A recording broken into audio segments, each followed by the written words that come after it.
Spoštovani predsednik Republike Slovenije, gospod Borut Pahor, spoštovane nagrajenke in nagrajenci, spoštovane gospe in gospodje, dovolite z naslednjim verzom, da začnem.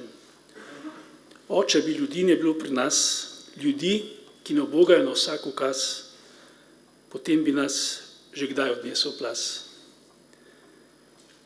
Tako je slovenski pesnik, sedaj v povsem drugačnih časih, v katerih se je krojila usoda in obstoj slovenskega naroda, upesnil razmere, v katerih nastajajo usodne spremembe, ki od človeka terjajo ne le to, da se opredeli do sprememb, temveč, da jih tudi izvede.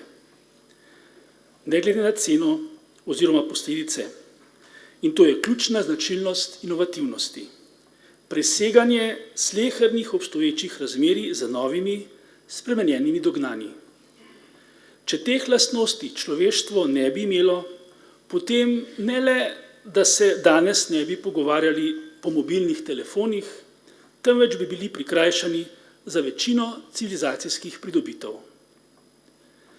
Današnja podelitev nagrad za inovativnost je le vrh aktivnosti Gospodarske zbornice Slovenije, s katerimi ne le nagrajujemo najboljše inovatorje, temveč vzpodbujamo celotno slovensko okolje k inovativnemu preboju. Predvsem spomladi smo številnimi regijskimi prireditvami, na katerih smo med drugim podelili tudi regionalne nagrade za najboljše inovacije, namenili veliko pozornosti slovenskemu položaju na področju inovativnosti. Tako temu, kako in koliko je inovativno naše gospodarstvo, kot tudi, kako sicer spodbujamo inovativnost, kako vzgajamo že mlade za nenehno spreminjanje in iskanje novega, kako priznavamo različnost, kako v podjetjih nagrajujemo inovativne, kako nasploh v Sloveniji gledamo na drugačne, na talente, na elite. Danes ni dan, da bi ponovno vlekli na plan vse naše ugotovitve in predloge. Naj jih povzamem z oceno, da je naše gospodarstvo mnogo bolj inovativno, kot bi lahko sklepali zgolj na podlagi poslovnih rezultatov ali celo le na podlagi sicer skupne ocene o resnem položaju, v katerem se nahajamo. Nenazadnje, tudi mednarodne analize, predvsem znotraj Evropske unije, potrjujejo nadpovprečno inovativnost slovenskih podjetij. Seveda pa obstajajo tudi taka podjetja, ki imajo zaostanek in ki niso dovolj inovativna. Opozoril bi tudi na še vedno razširjeno prepričanje, da je inovativnost povezana le s proizvodnjo. Če kje v Sloveniji res obstoji manko in zaostanek za evropskimi rezultati, potem je to inovativnost v vodenju in obvladovanju procesov, v promociji tako celotne blagovne znamke Slovenija, kot posameznih podjetniških projektov.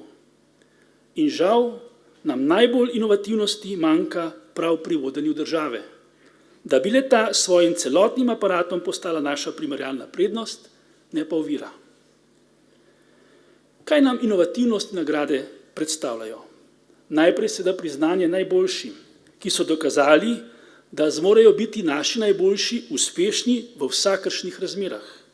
Vem pa tudi, da sicer prihajate iz okolij, kjer je ustvarjalna klima vzorno organizirana, nenehno inoviranje pa vtkano v poslovne procese.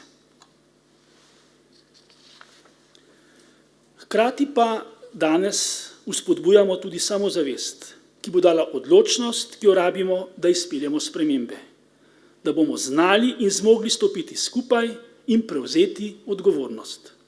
V času krize je postalo kar nekako modno vztrajati na cinični distanci, biti vedno proti vsemu, da bi na koncu, ne da bi se nam bilo treba opredeliti, lahko mirno rekli, ali vam nisem rekel, ali vas nisem opozoril. In naj v tem kontekstu razpiham meglo, ki se je nabrala okoli dokumenta, ki smo ga vse gospodarske asociacije pripravile tekom poletja. Kisik za gospodarstvo smo ga imenovali in v zadnjih dneh se okoli njega nabirajo različne ocene.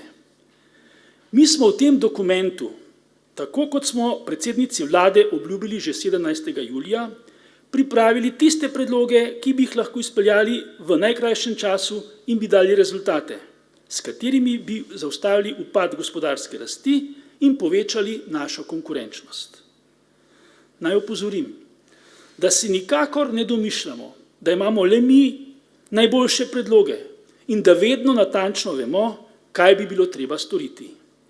Smo pa le odgovorni in sodelujoči člen v družbenem sistemu z veliko izkušnjami in tudi povezavami po širnem svetu, kjer tudi rešujejo krizne razmere. Vlada pa ima seveda polno odgovornost in pristojnost, da dela po svoje, ampak za Božjo voljo. Naj enkrat že nekaj konkretnega naredi, da se kriza, upadanje zaupanja in malodušje, predvsem pa upadanje gospodarske rasti, naraščanje brezposelnosti in slabšanje socialnega standarda zaustavi. Ampak, kaj ne da, na koncu bomo v Sloveniji vendarle zmagali. Ne le v košarki, ne le v podjetjih, ki danes slavijo svoje vrhunske inovatorje. Zato, ker imamo za to številne pogoje, inovativno gospodarstvo, infrastrukturo, izobražene in usposobljene kadre, znanost, tradicijo in predanost delu. Imamo številne talente, ki potrebujejo le še nekaj več, pa ne le kisika, temveč povezanosti, predvsem zaupanja in podpore. Dovolite, da se na koncu zahvalim vsem, ki ste sodelovali pri vseh letošnjih aktivnostih zbornice na področju inovacij. Posebej še članom naše komisije oziroma naših komisij za izbor inovacij, ki so s predanim entuziazmom izjemno opravili svoje delo.